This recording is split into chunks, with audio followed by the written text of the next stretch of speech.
የኢንተርናሽናል ማርኬት በነገራችን ላይ ዝም ብሎ እንደ ሀገር ውስጥ ገበያ በደላላ ብቻ ኢንፍሉዌንስ አይደረግም። ኦፍ ኮርስ በደላላ ብቻ ሳይሆን ጭራሽኑ በደላላ ኢንፍሉዌንስ አይደረግም።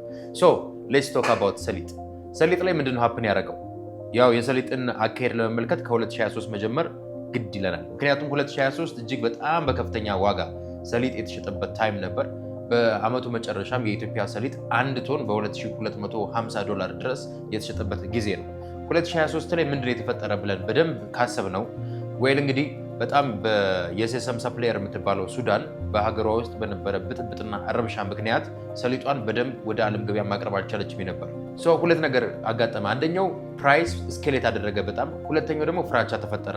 ሁለቱ ፍራቻ ሲፈጠር ብዙ ድርጅቶች ብዙ ሀገሮችም ድርጅቶችም ያልቃል በማለት በተለይ ደግሞ ቻይና በጣም በብዛት መግዛት ጀመረች ማለት ነው።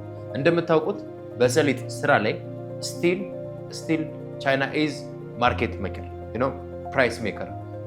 ቻይና በዚህ ዋጋ ነው የምገዛው ካለች ሌላው ሀገርም የእሷን ነው ፎሎ የሚያደርግ። ከእናንተ ሀገር ገዛችም አልገዛችም፣ ከፓኪስታን ገዛች ከብራዚል ገዛች፣ ብቻ ቻይና የምትገዛበት ፕራይስ እጅግ በጣም ከፍተኛ የሆነ ወሳኝነት አለው። ስለዚህ ቻይናዎች በጣም እጥረት ያፈጠራል በሚል ዋጋ በደንብ ስኬሌት ማድረግ ጀመረ። በዓለም ላይ እጥረት አለ እየተባለ እየተወራ ስለነበረ በጣም ብዙ ድርጅቶች መሰብሰብ ጀመሩ። ዘን ፕራይሱ እጅግ በጣም ታይቶ በማይታወቅ መልኩ ከፍተኛ በሚባል ደረጃ እስከ $2250 ፐር ቶን ድረስ ተሸጠ ማለት ነው።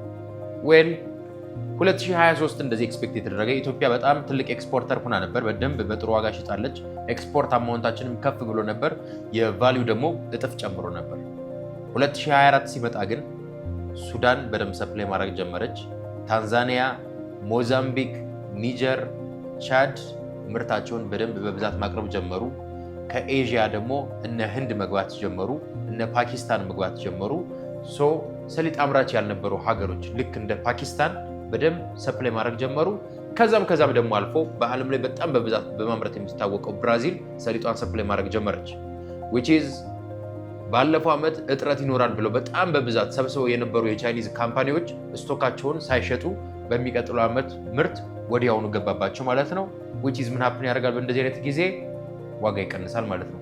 ዋጋ አቀናነሱ ግን ሰሊጣቸውን የቻይና ካምፓኒዎች እና የቻይና የመንግስት ድርጅቶች በቶሎ መሸጥ ስላልቻሉ ዋጋው ሙሉ ለሙሉ ከ$2250 ከ2200 ጀምሮ እየቀነሰ 2024 ላይ $1600 መሸጥ ጀመረ ማለት ነው። 2024 ግማሽ ላይ እንደዚህ ሲያደርግ ኢትዮጵያ ውስጥ ያልተቀየረው ነገር ምንድን ነው? ኢትዮጵያ ውስጥ ያልተቀየረው ነገር ሁል ጊዜም ቢሆን የኢትዮጵያ ነጋዴ፣ የኢትዮጵያ አቅራቢ፣ የኢትዮጵያ ገበሬ የሚያስበው አሁን ላይ ከረንትሊ ዛሬ በዚህ ወር ያለውን ገበያ ሳይሆን ባለፈው ዓመት የነበረውን በጥሩ ዋጋ የተሸጠበትን ወይ ደግሞ በቅናሽ ዋጋ የተሸጠበትን ታይም ነው።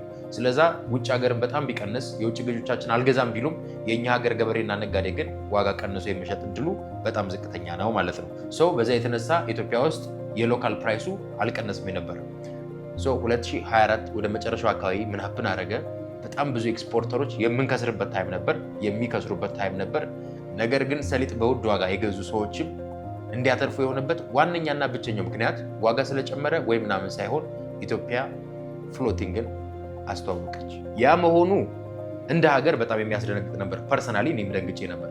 ነገር ግን እንደ ድርጅት ደግሞ እውነት ለመናገር እጅግ በጣም ብዙ ኤክስፖርተሮችን ከከባድ ኪሳራ አድኗቸዋል ብዬ አስባለሁ። ምክንያቱም በ18000 በ19000 የተገዛ ሰሊጥ ወደ 1300 ሲወርድ በ57 ብር ቢሸጥ ኑሮ ኦልሞስት ከግማሽ ፐርሰንት ከ40 እስከ 50% ኪሳራ ይኖረው ነበር። ነገር ግን አሁንም ኤክስፖርተሮች እሱን ያስተዋሉ አይመስሉም። ፍሎቲንጉ ስለነበረ የሰሊጥ ዋጋ ጥሩ ነው በሚባል 2025ም ያንን በውድ የመግዛት ሩጫውን አጧጥፎት ቀጠሉ ማለት ነው። ወደ መጨረሻ አካባቢ በሰሊጥ ምንም ቻይኒዞችም ኦልሞስት 300,000 ቶን ፖርት ላይ ነበራቸው። ሌሎች ሀገሮችም ስቶክ በጣም ብዙ ስቶክ ነበራቸው። ፕራይስ መቀነስ ብቻ ሳይሆን የኢትዮጵያ አንደኛ የምንለው የኛን ሰሊጥ በኳሊቲ ብቻ ሳይሆን ፕራይስ ወደሚሻለው የቻይኒዝ ባይንግ ቢሄቪየር ተቀየረ ማለት ነው። ብዙዎቻችሁ እንደምታውቁት ቻይኖች ሲገዙ ጥራቱ ጥሩ ከሆነ ፔይ ዋቴቨር ነው የሚሉት፣ ምክንያቱም they can sell it። ነገር ግን ከ2023 ማርኬት ፎል በኋላ የቻይና የግዢ ባህሪ ተቀየረ። የኢትዮጵያ ሰሊጥ ውድ ከሆነ ሌላ ሀገር እንገዛለን። ብራዚል አንድ ኖርማል ገበሬ ኖርማል ፋርመር በጣም በትልቁ ሰፕላይ ያደርጋል የምንለው በአንድ ጊዜ within a month 150 እና 200 ኮንቴነር ያለምንም ችግር ማቅረብ ይችላል። ሶ ሌሎች ሀገሮችም እስራኤልን ጨምሮ ሌሎችም ቻይናን፣ ጃፓንን ጨምሮ ብራዚልን ተመራጭ ማድረግ ጀመሩ። በ3 እና በ4 ዓመት ውስጥ ምንም በሰሊጥ ምርት የማትታወቀው ሀገር ፓኪስታን ሜን ሰፕላየር መሆን ጀመረች። ኢቨን ከኢትዮጵያ የወለጋ ሰሊጥ ጋር ኮምፒት ማድረግ ጀመረች።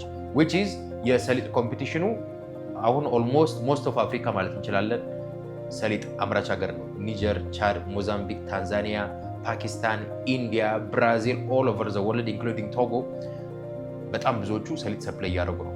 ሶ አሁን ላይም ቢሆን ኦቨር ሰፕላይ አለ፣ ነገር ግን ስቴብል የሆነ ማርኬት አለ። ብዙ ሀገሮች ሰሊጥ ማምረት ጀምረዋል። which is የኢትዮጵያን የሰሊጥ የመሸጥ አቅም ወይ ደግሞ ፕራይስ ሴት የማድረጋችንን አቅም እጅግ በጣም የሚቀንስ ነው ማለት ነው።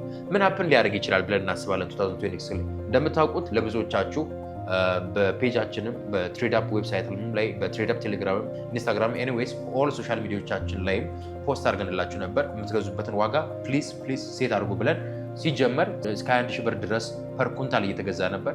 አሁን 16,000 17,000 ነው የገባው።